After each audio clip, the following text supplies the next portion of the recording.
Hi, welcome to Watch It Played. My name is Rodney Smith. In this video, we're going to learn the two-player game, Tides of Madness, designed by Christian Quilla and published by Portal Games. As you race to discover the secrets of the Ancient Ones, you'll need to thwart your opponent and avoid certain madness. So join me at the table and let's learn how to play. To set up, place out the score pad and included pencil, shuffle the cards into a face-down deck, and then deal 5 of them to each player, putting aside the rest as a future draw pile. And place these madness tokens nearby as well. And that's the setup. In Tides of Madness, players will be gathering knowledge about the Ancient Ones in order to score points. Have the most points at the end of the game, and you win. But be careful that you don't go mad first. The game is played over 3 rounds, and each round is divided into 3 phases, starting with the drafting phase. Here, each player chooses 1 card from their hand to keep, putting it face down on the table. When both players are ready, they reveal their chosen knowledge. We'll go over the cards and why you might choose one a little bit later. But once revealed, players now exchange their unchosen cards, and from those, once again, choose one to place face down to keep.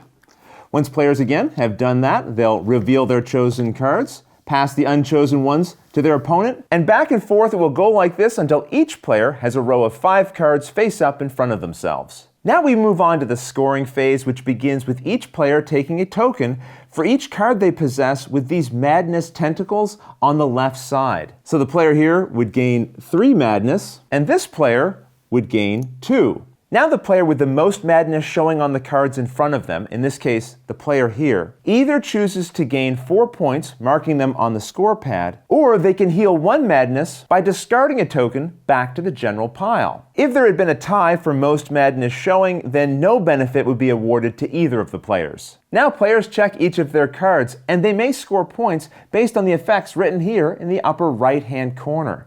These will typically provide points based on the knowledge that the player has collected. This knowledge comes in 5 main types known as suits, which are indicated by the symbols shown here.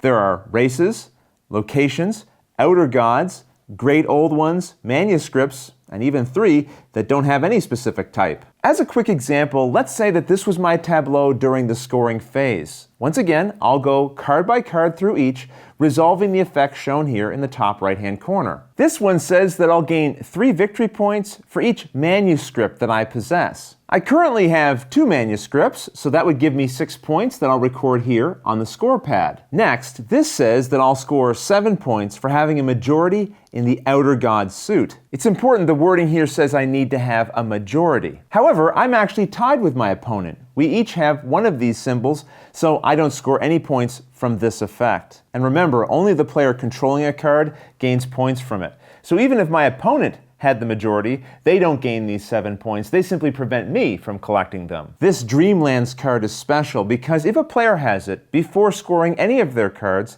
they must choose which suit this card represents. Then, they also take a madness token from their opponent if they're able. So going back to my tableau, for this effect, I knew I wasn't going to have enough outer god symbols in order to have majority. So at the beginning of the scoring phase, I might have chosen to set this card to have the outer god suit, meaning I would have majority and score these 7 points. We'll look at all the different ways you can score a little bit later, but for now, let's move on. After scoring, if any player has 9 or more madness tokens in front of them, they've gone insane and they lose the game. If both players have 9 or more madness tokens, they both lose. Now, let's move on to the refresh phase. Players take the cards in front of themselves back into their hands. They'll then privately examine them, picking 1 to keep for the rest of the game and placing it face down in front of themselves. Then they each choose 1 to remove permanently from the game, simultaneously returning them face up to the box. Now they both reveal the card that they chose to keep.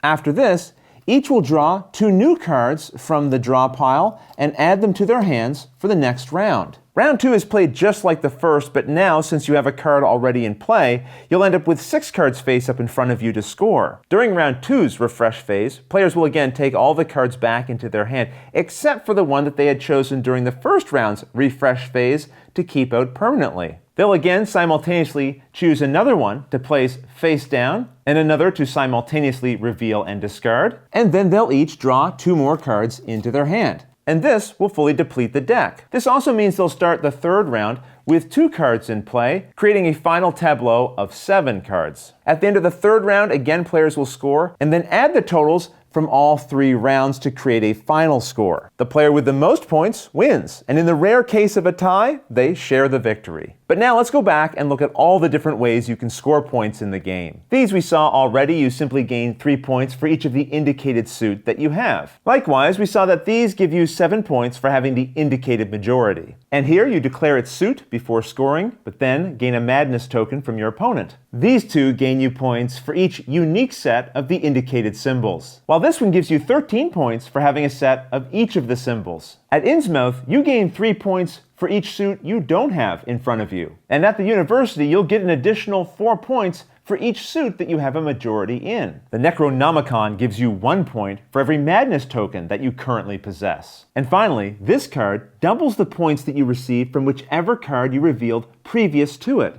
So in this case, I'd gain 2 points for every madness token that I have. You'll go through the entire deck in each game, but the order in which players receive those cards means that every time you play, you'll end up with different choices to make. And that's everything you need to know to play Tides of Madness. If you have any questions at all, don't hesitate to put them in the comments below, and I'll gladly answer them as soon as I get a chance. But until the next episode, thanks for watching.